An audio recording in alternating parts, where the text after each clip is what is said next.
Como você se sente entrando no livro de Deuteronômio?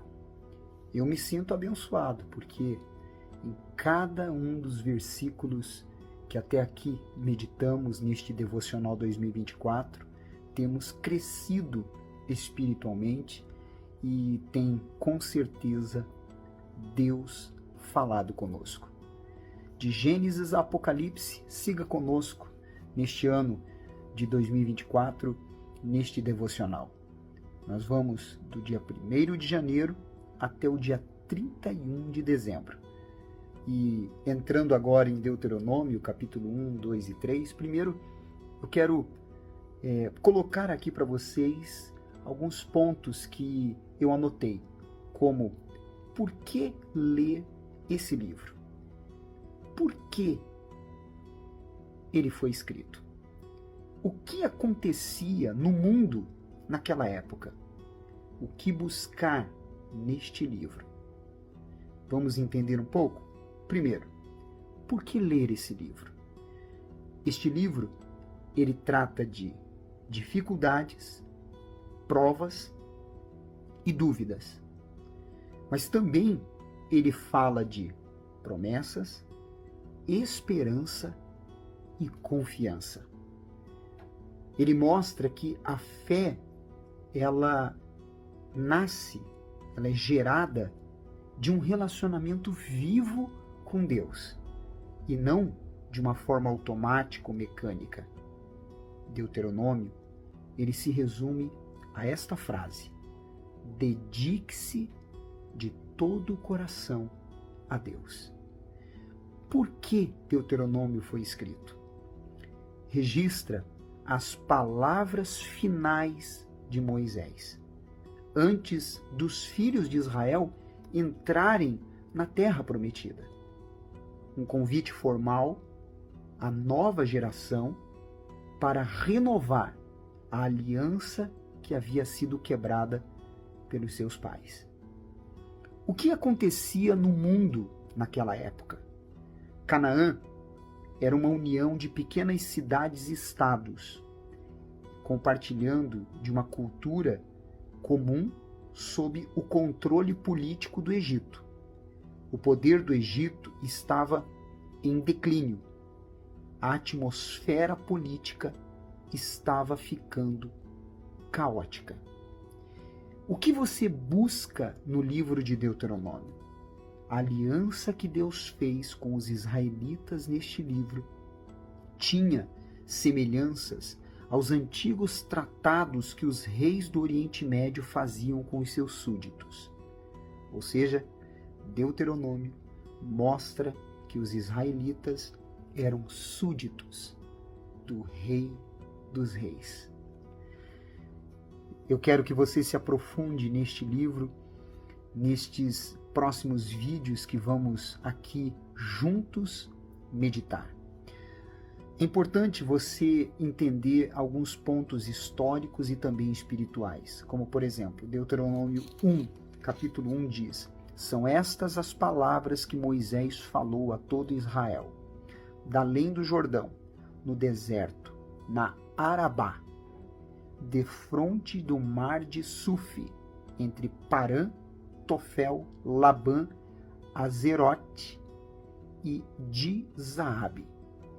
Bom, primeiro, para que você consiga se situar, Arabá abrangia os dois lados do Jordão, tanto os que os filhos de Israel estavam, como depois do Jordão, que eles ao passarem encontraram Jericó.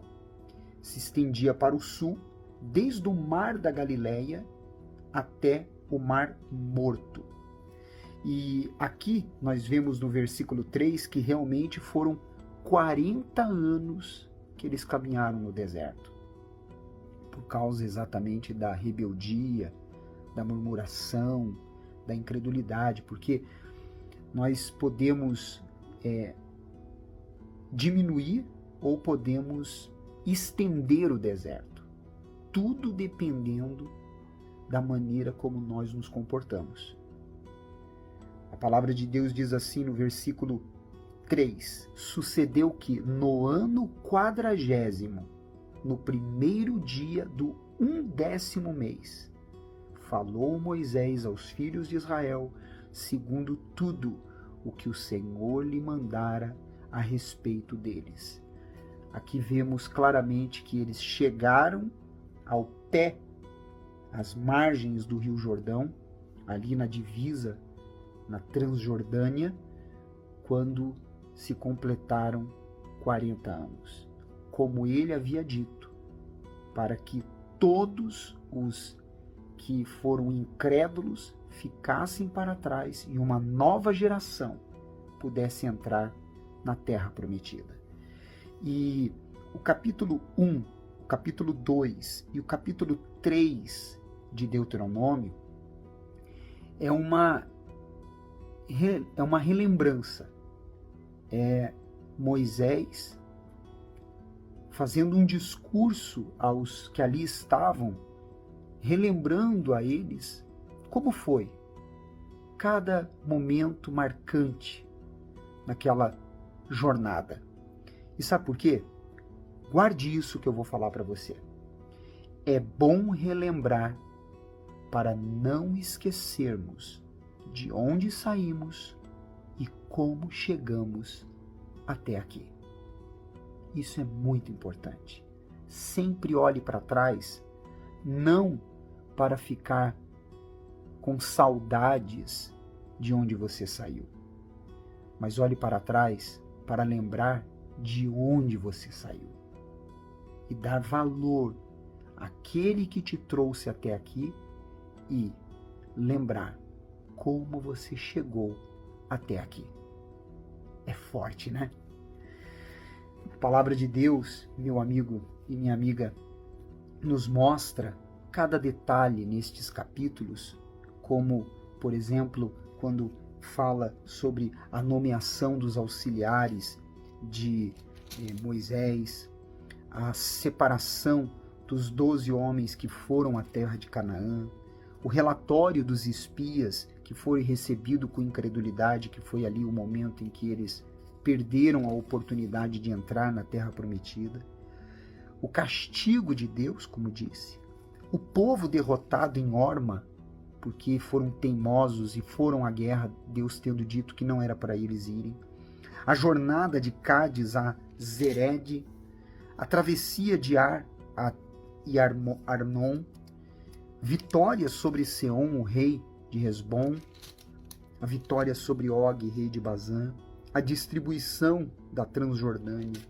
cada momento marcante e importante. Como, por exemplo, o versículo 7 do capítulo 2, que Deus ele faz uma menção muito profunda e importante quando diz: pois o Senhor teu Deus te abençoou em toda a obra das tuas mãos. Ele sabe que andas por este grande deserto. Estes 40 anos o Senhor teu Deus esteve contigo, coisa nenhuma te faltou. Você pode até andar pelo deserto, mas jamais sem Deus.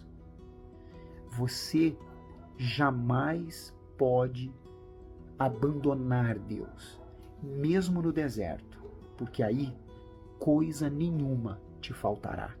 Ele jamais vai te desamparar, mesmo no deserto. Você tem provado disso? Então, siga em frente. Não desista e não desanime. Confie nele. No versículo 25, um detalhe importante que me chamou a atenção é que hoje em dia nós temos tantas pessoas que são corajosas, né? Mas olha só o que a palavra de Deus diz. Corajosas entre aspas, tá? Ele diz assim, ó. Olha que interessante. Hoje começarei a meter o terror e o medo de ti aos povos que estão debaixo de todo o céu. Os que ouvirem a tua fama temerão diante de ti e se angustiarão. Deus estava dizendo assim: quem vai botar terror não são vocês. Quem vai botar terror sou eu. Sou eu que vou fazer com que as pessoas temam vocês. Sabe o que significa isso? Não se apoie na força do teu braço. Não se apoie nas suas conquistas, não se apoie na sua própria capacidade, porque quem vai botar terror vai ser Deus. É Ele que vai adiante de você. Você crê nisso? E vamos lá, continuando. No versículo 30, quando ele fala sobre Seom, rei de Hesbom, que decidiu resistir a ele e por isso houve a derrota dele pelos filhos de Israel, aprenda uma coisa. Guarde essa frase. Resista a Deus o bastante e adquirirá um hábito difícil de largar. Quem resiste a Deus 1, 2, 3 vezes, chega uma hora que tem um hábito que não vai conseguir largar, de resistência a Deus. Isso é muito triste. Você pode inclusive ler isso em Romanos 1, capítulo 24. No capítulo 34 no capítulo 2 do versículo 34, mostra que Deus, ele declarou que as nações seriam destruídas pelos filhos de Israel. Talvez você diga assim, mas que Deus de amor é esse? Entenda, ele havia dito isso a Abraão quando falou que quando a ira dele chegasse a transbordar, então eles iriam ver o seu juízo. Então, duas razões para Deus destruir as nações inteiras naquela ocasião. Primeiro, ele usou os israelitas como instrumentos do seu juízo. Você pode ver isso no capítulo 9, no versículo 4 de Deuteronômio. E segundo, se eles sobrevivessem, afastariam os israelitas de Deus, por causa de suas culturas e idolatria. Você pode ver isso no capítulo 20, no versículo 18 de Deuteronômio. No capítulo 3, do versículo 18 ao 20, nós vemos Deus falando que os de Ruben e Gad, eles iriam para a batalha e as mulheres, as crianças ficariam. Talvez você pergunte, mas quem iria protegê-los?